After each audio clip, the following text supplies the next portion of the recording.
or a memorial service. Yeah, not a full funeral. At 2 p.m. We're serving them lunch at 12:30 for the family. And so,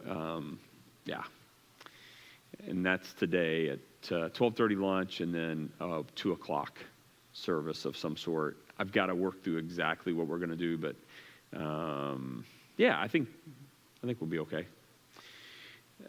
So that's today at 2, and be praying for them. Obviously, this was sudden, completely unexpected, and I'm praying for them as they work through that. But anyway, well, I hope you're doing well today. It's brutal. It's early, super early.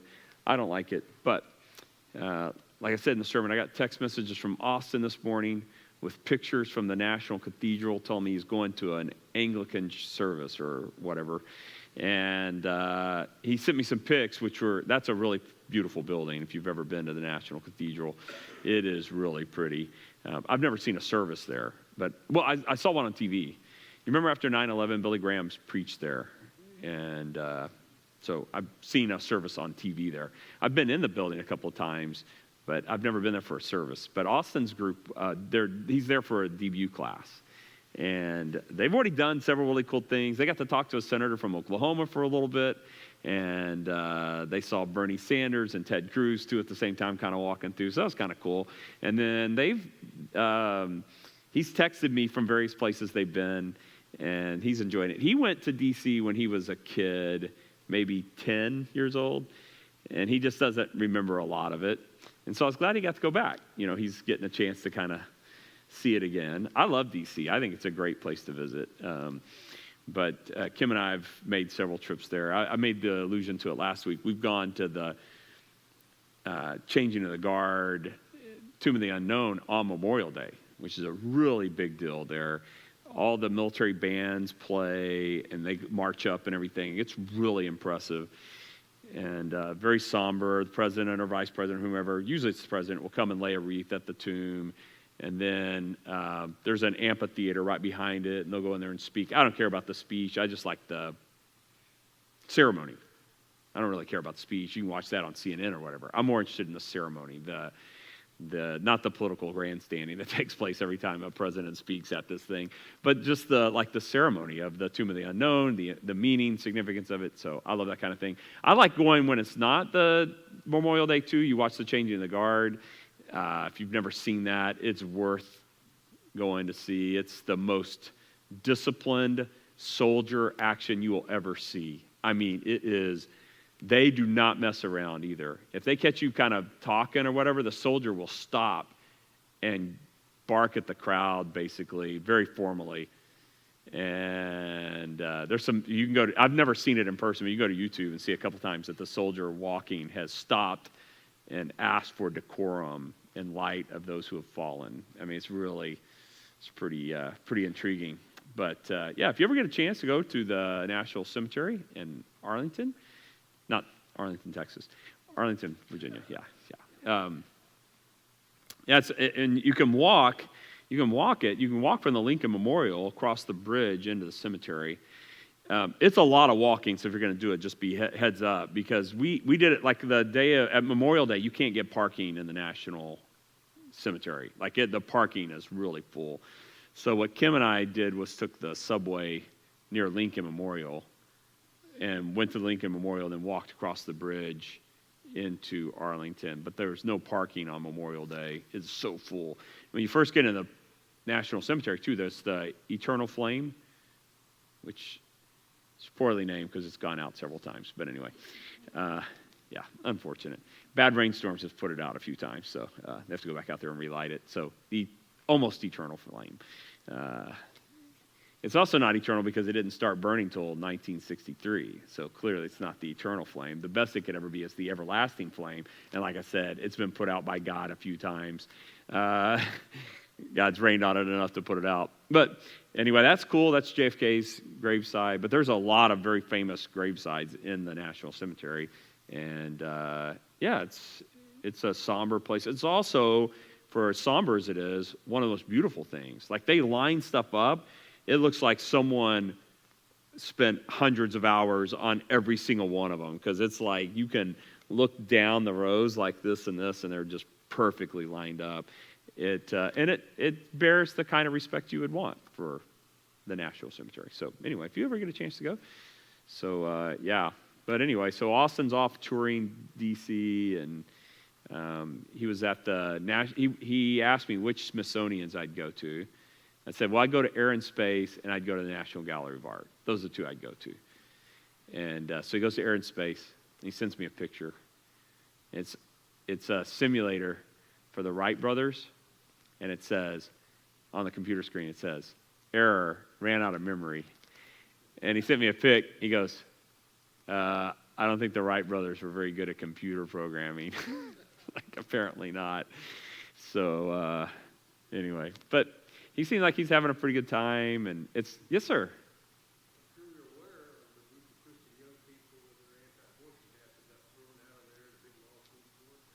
At the National Gallery, at the Air and Space. I think I did see that they just didn't like the shirt they had on or something, and they kicked him out. Yeah. Yeah. It does seem weird that on the National Mall you would get thrown out because of a message on your shirt, unless it's explicitly obscene. Obviously, there are limits to free speech. You can't cry fire in a crowded building. You can't just be obscene, but assuming free speech on what you have on your shirt. But yeah, it is kind of ironic. But that National Mall is really pretty too, if you've ever been there. And you can stand, they designed it really, really well, and you can stand right in the middle of it and look the Capitol through the Washington Monument right into Lincoln's lap in the Lincoln Memorial. And there's that reflection pond right in front of it. It is really cool looking. So one year we went because Memorial Day, y'all know Lieutenant Dan from Forrest Gump? What's his name? What's his name? What's the actor's name? Gary Sinise. Every year they were doing this Memorial Day concert in front of the Capitol. And so one of the years we went to the tomb, and then we went to see this concert. And I had messed up because we'd seen it on PBS the year before, and I was like, man, let's go to that concert next year. It's the night before. It's on Sunday night. So we get out there on Monday, it's like, there's no one here. And I started looking it up. This is back before cell phones were really all that helpful. Started looking it up. It's like, oh, it was the day before. We stinking showed up for this concert, and nobody was there because we missed it by 24 hours. So anyway, I don't know if they still do that, but it was obviously COVID would have shut it down and stuff like that, but that was a really cool concert. Gary Sinise would host this kind of very patriotic event in front of the Capitol every year, and there would be singers, but also military bands would play and stuff, and I was like, that'd be a cool thing to go to. But I didn't remember watching it on PBS that it was Sunday night the day before. I just didn't remember it. Either that or they played it on Memorial Day, but they did it on Sunday night. That's probably what happened. So I was like, hey, we're going to be in D.C. Let's go to D.C. We'll go to the Tomb of the Unknown, watch the Change of the Guards, all that kind of stuff, and we'll go to the concert. And we get to the concert, and there was no one there. So we missed it by a day. Yeah, probably should have done a little more research there, but anyway. So Austin's in D.C., but he sent me pictures from the National Gallery of Art because I told him they have my favorite painting in the world at the National Gallery of Art in D.C., Descent from the Cross by Rembrandt. I love Rembrandt paintings anyway. I think I've been to like the British Museum, in the Tate Gallery in London, the Louvre, obviously, in France. Also, the Boston Museum had some good Rembrandts. They have the largest collection of self-portraits of Rembrandt in the U.S., and so that was really cool. But D.C. has my favorite painting. Well, there's two from the Rembrandt School. One is Descent from the Cross. If you've never seen that painting, it's spectacular. And the other is Daniel in the Lion's Den. That painting is so great. It is such a great artistic look at that event.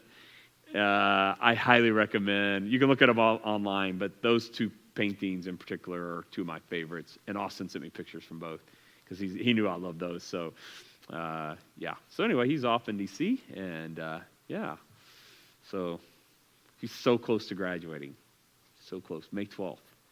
If he can get his project done and he doesn't fail anything, he'll graduate. which is a big deal because he's taken 31 hours. For my fear of flunking something is legit. But he's got 9 behind him. He's got 3 over spring break. He gets those 3 done. And he's got his senior research project, which he's almost done with. It's a project I gave him because we're reconstructing, rebuilding, and adding features to the orphanage website in Myanmar. But there's a security element to it, too, that we're adding, something really cool, which I'm going to roll out to the church at some point. But it will allow members to sponsor an individual child, to see the child's picture, have info, that kind of stuff, and share emails with them, but it will be super secure so that we don't have any risk of information winding up in the Myanmar regime's hands. So we're building this entire structure to do this. This will allow for we'll probably ask people to do like $10 a month or something, suggested donation, but the bigger deal would be have every kid have an American person praying for them, that kind of thing. Not as worried about the funding side of it, more about just that. So Austin's building this website for that. And then he's building a secondary website, which is a really secure medical clearinghouse, so that Kim can check medical stuff on kids from here while they're in Myanmar and do check records and histories and suggested treatment approach. So that's the second thing Austin's building. It's like this individual sponsorship page, but then this kind of medical piece of it. So that's our hope, is that we can launch that. So I gave him the project. He's building it. His focus is in cybersecurity, and these both have to be super secure. We got medical stuff. Not that there'd be a lot of personal stuff out there, but enough to where we want that super secure. And then we'd like to be able to do the individual sponsorship thing, but the ability for a person to sponsor, we would put through some really tight scrutiny, and they could only see their kid, that kind of thing. So that's what we're hoping to build. That's what Austin, he's already built kind of framework for it. And so that's his senior project, which I thought was a pretty cool senior project. And some other people think so too. They've asked him to present it in the fall. So I'm like, okay, that's kind of cool. So if we can get it finished. He's got the framework built. We got the ideas of the main web page and some of the database for both the sponsorship and the medical side of it. There's these instruments, by the way, that work with your iPhone, where a doctor can check blood pressure, look in eyes, ears, nose, throat, all that kind of stuff. All the readings, literally a person in another country can use these devices that immediately feed to the doctor's iPhone. And this is an ability for an American physician to then check orphans in, say, some orphanage in the remote area of Africa or something like that. So we're trying to get to that point to where Kim can take a look at a patient and go, hey, y'all got a strep outbreak, or I think this rash is related to this, whatever. It could be strep, could be a strep rash or something like that. So the idea is to be able to do medicine from 10,000 miles away, live. But we want to do it securely.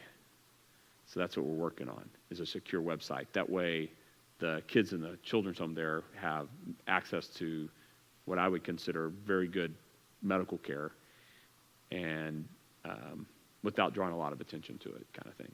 So that's what we're working on. That's the project. Crazy, huh? So I figured he might as well do a project that's not just a hypothetical and get the grade and be done. I would prefer build something someone really needs. And so that's kind of his senior project. We'll see. And what's that? Oh, yeah. Uh-huh. Oh, no, that's good. So, so Bill's been involved in clean drinking water projects now for over a decade, since we brought that person out of Mexico with us. Remember that? Anyway, that's so crazy. Anyway, but Bill's been involved in that for 14 years. You've been to the Philippines, China, Mexico multiple times. What am I leaving off? Ghana. So Philippines twice. So what they do is they put in these filtration systems that take the dirtiest water you can imagine even, and are perfectly drinkable on the other side. So, so you're saying you are building a website so you can, like, all of those drinking water systems can be connected. So, yeah, that's cool. You had a question? There's no way to get medical supplies. Yeah, no, they have pharmacies and stuff. They have pharmacies and stuff. Yeah, I mean, like, if you ask me, would I prefer get it from a CVS in Grand Prairie? Probably, just because of transportation, storage. I think we're just a little stricter on that than a lot of other countries. Not most other countries, a lot of other countries. But you can still get really good meds. Like in Mexico, we a lot of times don't take a lot of meds with us. We just buy them from the pharmacies there, and it's fine. I mean, like, totally cool. They'll treat just as they will here in the U.S. Same drugs, a lot cheaper. We will usually take some with us. We'll buy from a place called MAP International. MAP International gets drugs donated to them that are within 6 months of expiring. So a lot of pharmacies don't like having them there. But doctors who are going to take trips like that like them because you use them immediately. So you use them before they expire. And so we'll usually buy one pack, and that gives us some antibiotics, it gives us some blood pressure meds and stuff like that. But then everything else we need, we just buy from the pharmacy in Mexico. And so we always make a pharmacy run, and they'll go buy $100 worth of pharmacy stuff to treat 20 pastors and their kids or whatever. I know Doc Sherman quite well. And CHIA, Christian Hands in Action. Doc Sherman got involved in Mexico missions, medical missions. He's a doctor out of El Paso, general practitioner. But he got involved in it. He wasn't a believer in Jesus. His wife was an RN, and she was a believer. But the reason he wanted to do this, he found out that he could fly his airplane into these remote places in Mexico, and he loved flying. So he's like, yeah, we'll do these trips. So he'd fly his airplane down there. And they're on one of these mission trips, and it was in the mountains down there, and time of year is cold, really cold. And there's a small group of folks with a group. In the middle of the evening, late night, they get a knock on the door. And the local community had gathered up blankets for them and brought them to them that night. And Doc Sherman was like, that really impacted me. Like, here are individuals worried about us being warm, went and got blankets for us, made sure we were, and that landed on him, and that kind of started this whole process of him thinking through, maybe there's something really to this. That's the first trip you went on. Yeah. So that had a big impact on him, and that just act of kindness by these random group of people in this village that didn't know him had a big impact on him. And then eventually became a believer and started Christian Hands in Action. And we went on a few trips with him. So, yeah, he's a good guy. I like Doc Sherman. Huh? I said that I wasn't going. Oh, yeah, that's when Bill told me, I'll do any mission trip, I'm just not leaving the country. No, I wasn't going to Mexico. Oh, you weren't going to Mexico. Then you go to Mexico, and after that, you wind up in every country in the world. So, I know. I drug you to Mexico. We needed to scope out. We were going to do some construction stuff on the orphanage. And I had no construction ability. So I was like, hey, Bill, go with me. You can check out what we're going to do. Well, he goes down there, and the guy that goes with us on the trip is doing this water filtration stuff.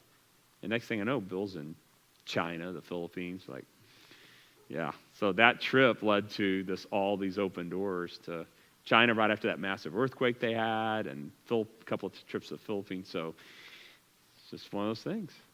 Changed my whole life direction. Well, it was accidental on my part, sir. I think God changed your life direction. I just happened to be accidentally in the way when it happened. Yeah, those are some fun trips. Yeah. All right, well, we've been working through the book of Revelation, and chapter 11 is a tough chapter, and I've got enough notes to where I think there's probably 2 weeks' worth of notes easily, and I'm just going to read the first few verses. And you remember that he's in this interlude between the 6th and 7th trumpet and before the 7 bowls start. And we have this interlude. We had the interlude between the sixth and seventh seal. Now we have this interlude between the sixth and seventh trumpet. And so this interlude includes this thing, verse 1. There's a very odd verse, and it's especially odd unless you look at the other places in the Bible this comes up. Okay? Then there was given me a measuring rod like a staff, and someone said, "Get up and measure the temple of God and the altar and those who worship in it. Leave out the court, which is outside the temple, and do not measure it, for it has been given to the nations, and they will tread underfoot the holy city for 42 months." So there's I just want to deal with these two verses. We have the witnesses and all that coming next, but I want to just deal with this. This will probably take a couple of weeks, because there's a lot in these two verses. There's a lot of biblical material outside of the book of Revelation in these two verses. All right, so the first thing I want to do, just real quickly, I think I put this in here. Oh, I thought I put the measuring rod in there. I didn't. I don't think I did. I guess I didn't. I thought I pasted it in there, but right now my confidence in Proclaim's really low. Like this morning, I'm looking at it, the verses aren't showing for the scripture reading. And like, yeah, they're in there, but they're not showing on here. So I was just like, I'll just start reading, and I'll let them, push them forward. So I have no idea. So there's something going on with the iPad where I'm not seeing everything that's in there, and so, which is weird, because it seems like it would just show me what's in there. Yeah, but. Proclaim is responding to the horrible day. It's a horrible day. Oh, it's too early. It is. It's too early for it. He knows it. Yeah, I guess Proclaim also is struggling to get up this morning. Yeah, so. All right, so let's talk through this a little bit. There was given this measuring rod. I had a picture of a measuring rod. It's basically like a yardstick, only longer and a little bit thicker, and usually has markings on it. This goes back to a long tradition through the Egyptians. The Israelites would have found this in the Egyptian. It's no wonder that they were able to build the pyramids and other structures that they built. They were pretty obsessed over measuring. And so there's some ancient measuring rods that have been found in the tombs of the pharaohs, and they have hieroglyphics on them and stuff like that, but they've all been measured out pretty neatly. And so what you would do with these measuring rods is you'd be like, that's 20 measuring rods long kind of thing. You would count them out. And so this was not an uncommon thing to do, but it goes way back, 2000 BC. The Egyptians are using this. So, John, again, where is John? Is this a physical rod? Is this an actual physical temple? Is this a vision that he's having of these things? It's hard to nail down. I suspect this is a vision and not the actual physical rod and physical temple, but not sure. But it does seem like it's vision. Then there was given to me a measuring rod like a staff, and someone said, "Get up and measure the temple of God and the altar and those who worship in it. Leave out the courtyard, which is outside the temple. Do not measure it, because it has been given to the nations. They will trample the holy city for 42 months. All right, now, several things going on in this one verse. Let's just talk through them real quickly. First of all, you have a temple of God. We have an altar, but we also have a courtyard outside of that. Now, during the time of Christ and during the time of Herod the Great in particular, Herod the Great's temple. You guys know Herod the Great rebuilds not the temple itself, but the environment around it. The temple itself was built during Ezra and Nehemiah, got expanded on during the Maccabean time period, but when Herod the Great becomes king, he wants to curry favor with the Jews. Herod the Great is not Jewish. He's not Jewish. He's an Edomite. He's an Idumean king. So he's trying to curry favor with Jews. He does two major construction projects to curry favor with the Jews. There are two of them. Number one is he builds the memorial burial site at Hebron, where the patriarchs are buried. Abraham, Sarah, Isaac, and Rebekah, and Jacob and Leah. I know Rachel is his favorite, but Leah's the one that's buried there.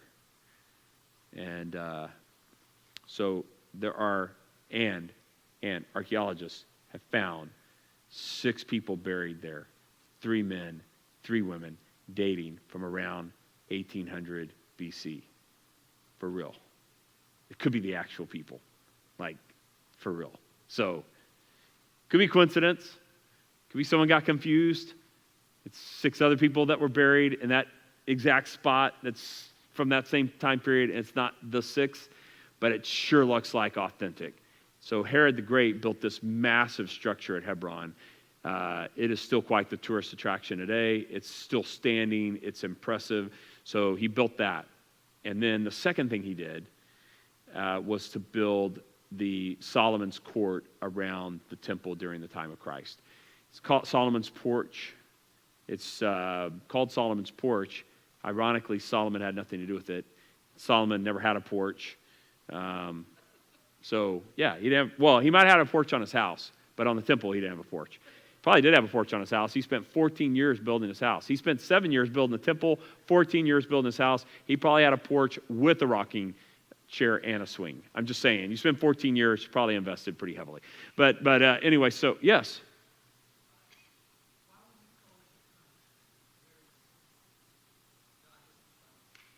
What's that? It was called Herod's Temple. He was, for the most part of the construction, yes. The original construction, though, this is the Second Temple period. Usually it's referred to as the Second Temple, sometimes called Herod's Temple because he did so much remodeling around it. But the Second Temple really starts with Ezra. And then that building is what they kind of expand on and add to, and then they built the porch around it. But the porch, the reason it's such a big deal is the temple had kind of this smooth, steep hill. And Herod comes in and stacks these massive, no one knows how they were able to do this. It's crazy. These massive multi-ton blocks and built this huge wall. You've seen this wall before because at various moments where you've seen Jewish individuals, Orthodox Jews, they have the curly hair and they're wearing the hamaka or whatever. Huh? Yarmulke, yeah. You're from New York, yeah. Yeah, when we were up there with Zach, we drove through the Jewish area. Tried to get gas on a Saturday. It didn't work out. Why are they not open? Oh, yeah, it's a Jewish-owned company. So anyway, we had to go somewhere else to get gas. But you'll see pictures of them putting prayers in the stones, sometimes called the Wailing Wall or the Eastern Wall, things like that. That wall, along with the wall all the way on the other side, was all added by Herod the Great, and the steps up into it and the porch around it. Now, a lot of stuff's gone now, destroyed by Titus in 70 AD, but some of the basic rock structure is still there. And so in that temple built by Herod the Great, he added the court of the Gentiles. And so the original building of Ezra was a very small building. But during Herod the Great, in the Maccabean time period, and then all the way to Herod the Great, they keep adding, and this massive court of the Gentiles and stuff like that. And that's led to some speculation about this. Is he talking about the actual temple in Jerusalem? And is he supposed to measure it but not include the courtyard outside the temple? And the courtyard outside the temple would have been this Gentile area, right? This is the area where Jesus got the woman and caught in the act of adultery, was probably confronted with there. It's also the place where Jesus saw the widow and her mite.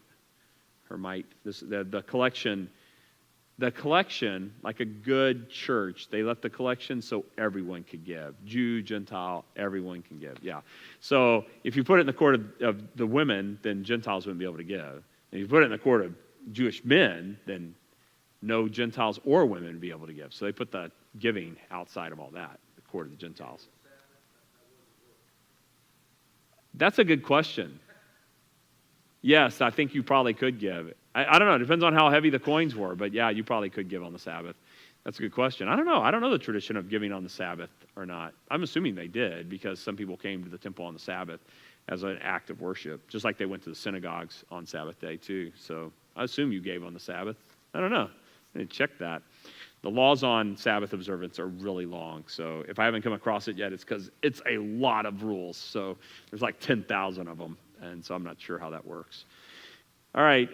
So this leads to a lot of discussion about what temple are we talking about that John is supposed to be measuring. And there's lots of possibilities here, okay? And if you're a preterist, you love this verse because you're saying this is the temple that gets destroyed in 70 AD. And the 42 months, you would say that's the months that it was under siege by Titus and even before that, the rebels, the zealots that took over the city of Jerusalem. So you guys know this, about 66, 67 BC, zealots took over the city of Jerusalem and over the temple.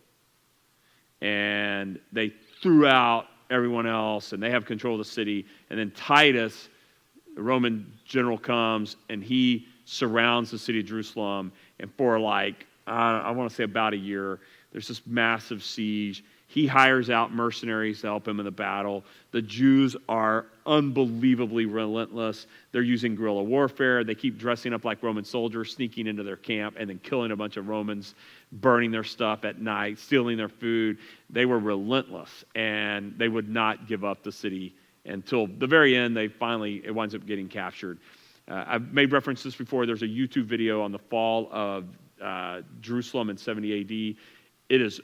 It's animated. It's not super high end in terms of quality of video, but the storytelling's really good, and it is an accurate depiction of the fall of Jerusalem 70 AD.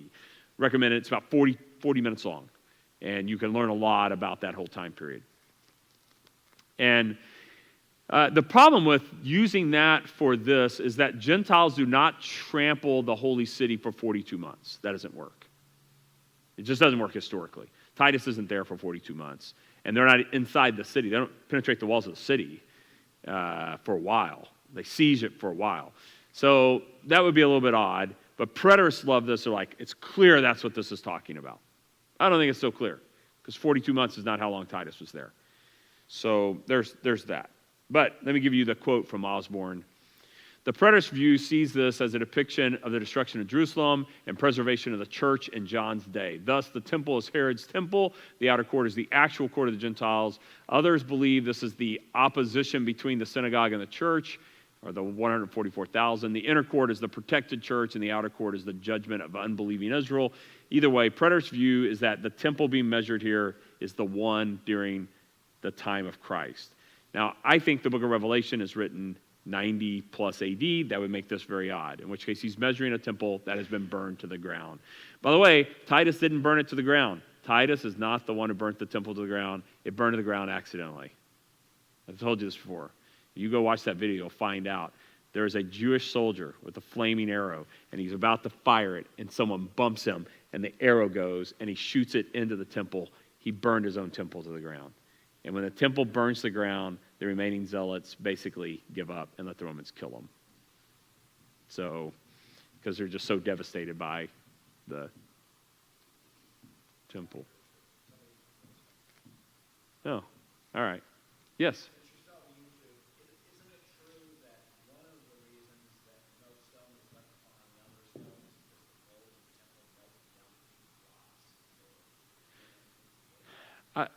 Yeah, I've heard that kind of thing. I don't think there was enough gold left in that temple. But yeah, now there is, the foundation of the temple has been found archaeologically, but it's created massive controversy because in Islam, the temple is a made-up idea that never existed, because it's a sacred site for Islam. And then they go, well, there's these ruins, and there's catacombs down below, and you can see the ruins of the old temple when it was destroyed in 70 AD, so then you have Islamic apologists saying the Jews invented that, they put it there, they made it look like, that kind of thing. But in terms of finding melted gold, I don't know about that. I don't know or whether Titus raided it and, probably did.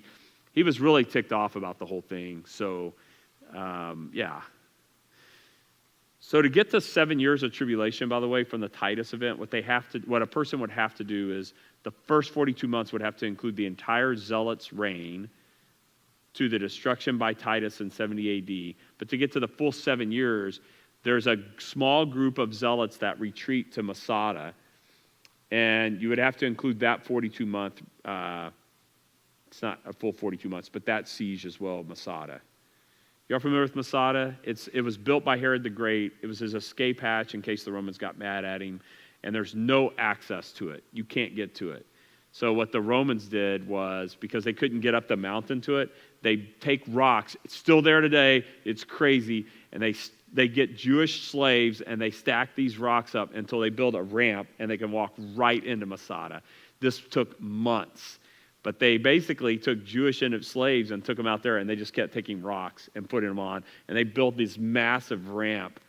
Probably should have taken a picture of this, and put it in the notes. But they built this massive ramp. And about the time the Romans are ready to just walk right into Masada, all the people in Masada kill themselves. But there's just a few hundred people there. And to me, the problem with this is that doesn't sound like Book of Revelation final set of the 2 parts of the 7 years. It's like 300 people killed themselves, and they're in Masada, like this random hill. I don't get the 7 years tribulation from that. Like that would be weird. Like if you go, well, that will get us to 7 years. I go, boy, the last 3.5 years seems like it's more global, seems like more people are involved, seems like a lot of nations are involved, not just a handful of slaves with a couple thousand Roman soldiers and some rocks. This doesn't seem like in one little desert location. It just doesn't have the same feel. So I think for preterists, there's a lot of real stretching that has to take place here to make the 7-year tribulation thing work. So I'm not a fan of the preterist worldview on this. I think it stretches credibility beyond what's reasonable, in my opinion. But there's some really strong preterists that hold this view. R.C. Sproul being one of them. Well, he was until he died. All right. Now his theology's been corrected, so he's okay. I'm kidding. All right, so I would love R.C. Sproul to actually teach on this now, because he's actually has full understanding. And so if the preterist is right, I'd love him to give us full explanation and how that connects. All right, so the next is the idealistic view that believes that this depicts the world's opposition to the church. The inner court refers to the church as belonging to God. The outer court to the church as persecuted by the world. Should have been world singular. Others see the outer court as the apostate church that turns against the people of God. So the idealistic view is that this is all symbolic, that there's no real temple, actually. The only problem with that is, why give him a measuring stick? Like, if this is a purely philosophical idea, what's he measuring? Like, that's weird. Measure a philosophical building. Measure a philosophical idea with a measuring stick. That just seems weird. So to me, it seems like we're probably dealing with an actual building, because why give him a measuring stick? There's other ways that could have been described if it's purely like a conceptual idea or a philosophical idea. That seems weird that you're handing him measuring sticks to measure philosophical constructs. All right. So the next one is the dispensational view sees this as a rebuilt temple of the tribulational time period. This is hugely popular. The idea here is that Israel will rebuild a temple. And when they do, this is going to usher in the final days. You've heard this before, right? There's a lot of people in American evangelical world that believe this to be the case. You see this from DTS. A lot of theologians over at DTS hold this view. You see this, there's a lot of people that kind of hold this view, that there's a literal temple being built. Now, I'll tell you, there's some things that really stoke this.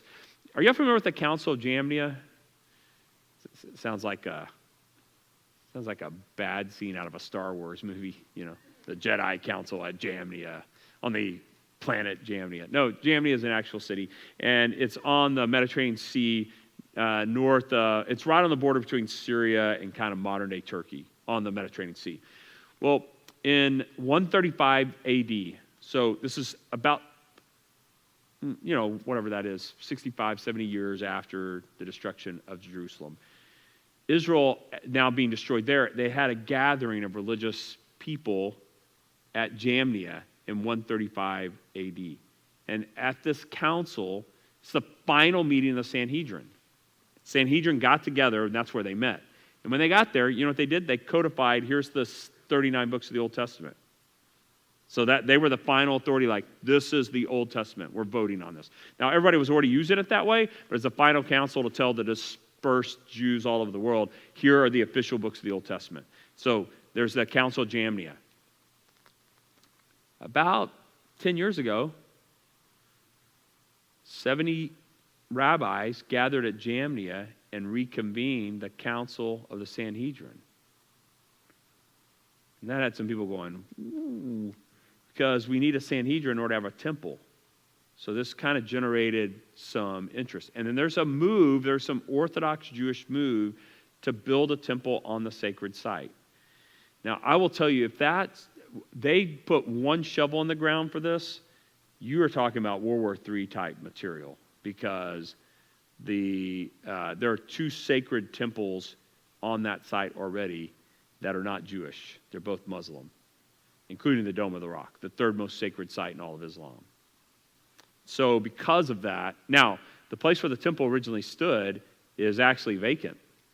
There is a space for it. So some people are like, we're not going to mess with the Dome of the Rock. We're just going to put a temple over here. So there's been, I can't tell you how heated this stuff is. And so some people have looked at this and go, yeah, I think it's the real temple. I think John is getting a measuring rod for this future temple that will be built much like Herod the Great's temple, which will have a Jewish section, but will have a court of Gentile section that everyone can come visit, but only Jewish people can go into the Jewish section. So some people think this is a real temple, an actual future temple, and that the building of that future temple is part of the ushering in of the final 7 years of tribulation. I don't know. If someone starts building a temple there, I do know a lot of people who are going to be very interested in it, including evangelical Christians, but they won't be the only ones who will be very interested in it. It is weird to me. This is weird to me. If the Bible's not true, here's one weird thing. Why is the entire world obsessed with about 200 square feet of space? Like, seems crazy.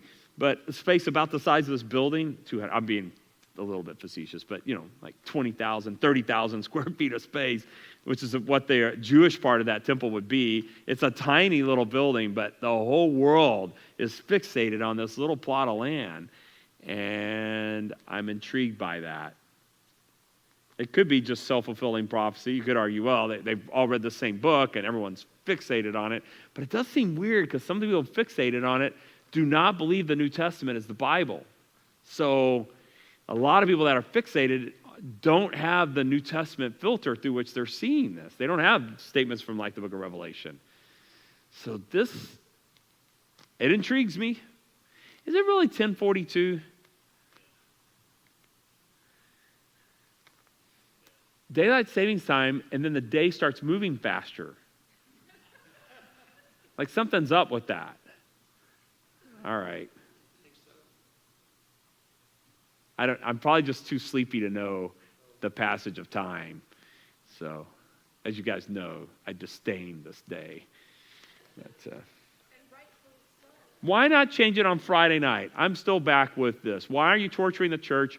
Change make the party revelers pay for an hour of reveling.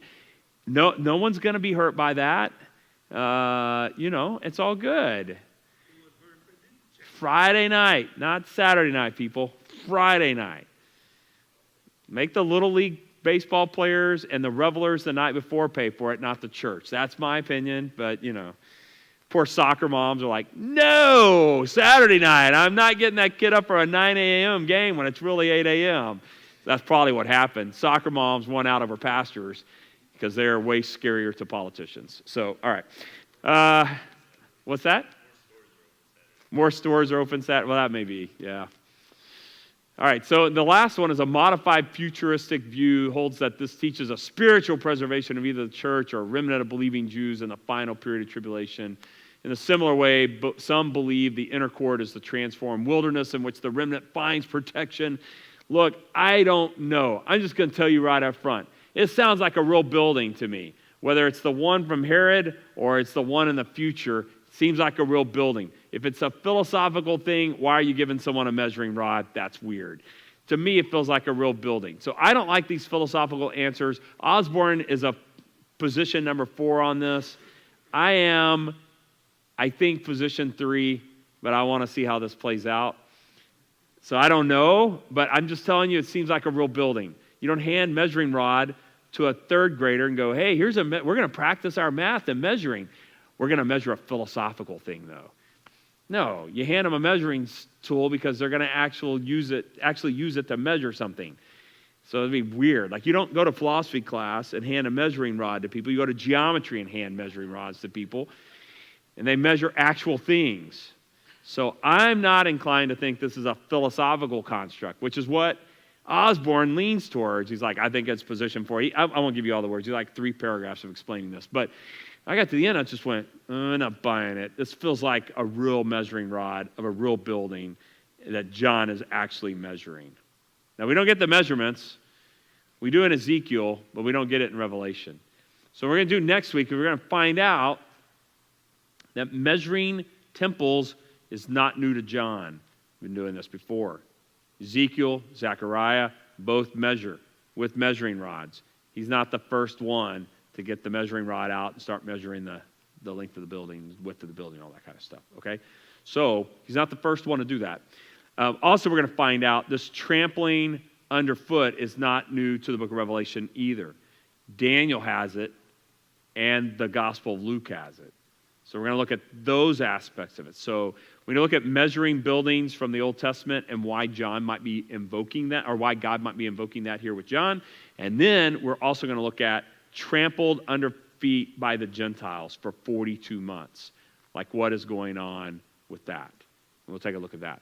The book of Luke says the entire city of Jerusalem will be trampled underfoot by the Gentiles until the time of the Gentiles is finished. So we can also, I may also rope into this discussion Romans chapter 11 and the time of the Gentiles, and then the grafting back in. I'm not good at plants and stuff, but regrafting back in of, so the hyacinth's doing well, by the way. Yeah, it's doing well. I got it by the window, and I've been adding water to it. I think it's at the point ready to plant. And if only I knew where there was some potting soil. Oh, wait, yeah, sorry. Yeah, lots of potting soil. I actually have enough for probably 100 hyacinth, but I'm going to work on planting one. But yeah, anyway. So I'm not really good at plants, but that one is doing well. This trample underfoot, this idea is connected with the Romans idea of grafting in Gentiles into the plan of God, and then eventually regrafting in Jews. And that Romans 11 text is used a lot in this discussion of this ebb and flow of time and Jews outside looking in and then back on the inside, and the book of Revelation connected with it. And I know, because I heard a debate between a preterist and a premillennialist, and Romans 11 was used against the preterists to say, what do you do with this? And the Luke text of, until the time of the Gentiles is complete. And I think that's a problem for preterists. There's problems for every view, by the way. But I think that one's a problematic for the preterists. There's problems for the premillennial, too. So we'll talk about some of those, and we have. But yes?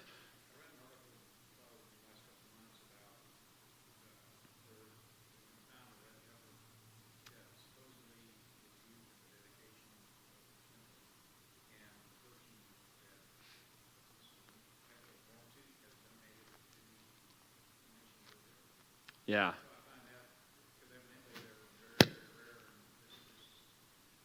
Yeah. So, yeah, in fact, there's been some discussion about gathering. There's been some collection of money for this temple. There's been plans even discussed. When the Council of Jamnia reconvened about a decade ago, one of the things on their agenda was a religious holy site for Jewish people in order to be able to worship. All of those things combined with, like you said, some of these nuance of specific items being found has created lots of interest and intrigue. And so does that mean that's what John's measuring? Don't know, but it does cause us to kind of go, that's intriguing. It's intriguing stuff. So yeah, thanks for sharing that. Yeah, there's I've seen articles like that. The Council of Jamnia is the one where I kind of stomped down because it was like, whoa, they reconvene. You got to have the council, you got to have the Sanhedrin in order to have a temple, because you have to have a religious ruling body. And so, yeah. But then all the nuances of collecting various religious artifacts and items, along with the money. Money is starting to pour into this very narrow Orthodox group. Again, look, it will create a national crisis as soon as someone puts an international crisis, as soon as someone puts a shovel in the ground to try to build something. But we'll see what happens. I mean, Israel's been back in the Holy Land now since 48, and you would think someone would be itching to build some kind of religious structure for Orthodox Jews. I'm a little surprised it hadn't gotten more attention yet.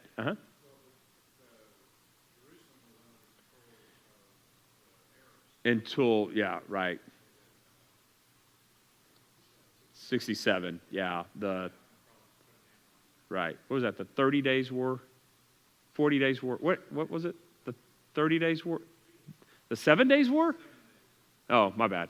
Yeah, it was short. It was short. Yeah, I get it confused with, is it the 30 Years War in Europe where I think I get those numbers mixed up. Yeah, anyway. Okay.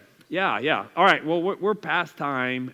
So when we come back next time, we're going to talk about the measuring rod used in the Old Testament, and we'll talk about also trampling underfoot by the Gentiles and some other scriptural references to that. So that this stuff's not being written in isolation. So sometimes you read Revelation, you go, well, that's weird. You go, that's actually not that weird. This shows up a lot.